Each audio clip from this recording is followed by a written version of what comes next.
Hello everybody, Acorn Man here, and today we're going to be taking a look at the 75283 Armored Assault Tank, or AAT for short. As you can see here, the set includes 286 pieces and 4 minifigures, which we will take a closer look at later. The front of the box just shows what you get, nothing too crazy.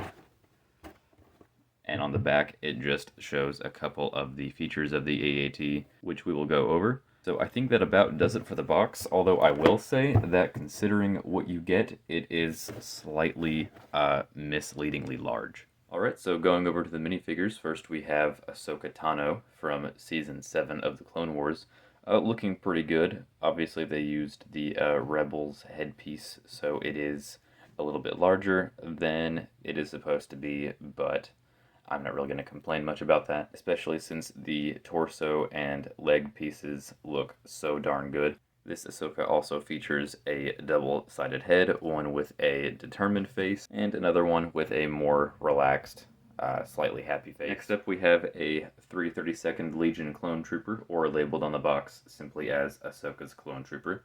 And this is easily my favorite minifigure of the set. I think a lot of people would probably agree with me there. You got a basic 501st Clone Trooper body with this really slick helmet piece. The color they used is great. The detail and design looks great. You really just could not ask for much more from this helmet.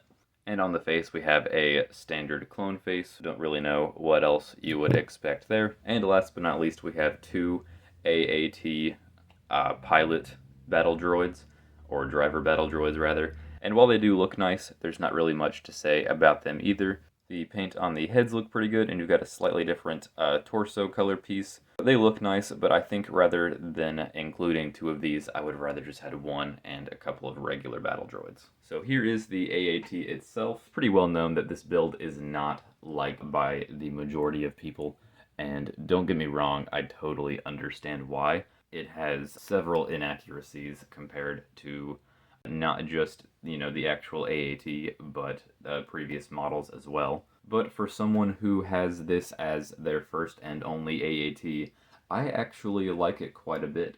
I actually really dig the simple and sleek design of it, although obviously I would prefer those missing details be there.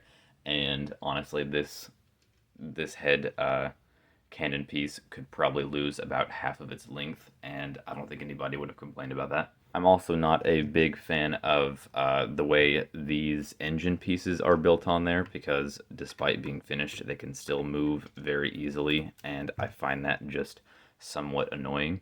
But the head turret piece does spin very easily. I do enjoy the feature of being able to open up the front cockpit piece there, even though that's not really accurate. I just think it's kind of a convenient way to store a battle droid, especially since I'm pretty sure everybody has at least like 20 regular battle droids at this point. So it doesn't really have that many features other than the opening door I just showed you and the revolving turret up here. I mean, obviously you can open that up, kind of stand him up in there. Not too easily, but gets the job done, I suppose. And of course, it wouldn't be a modern Lego set without some flick fire missiles.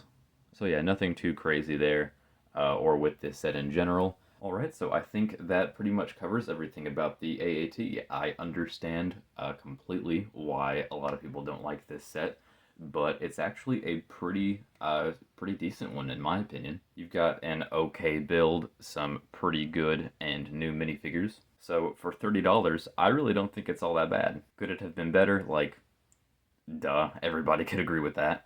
But I think for what we're getting, it could definitely be a lot worse.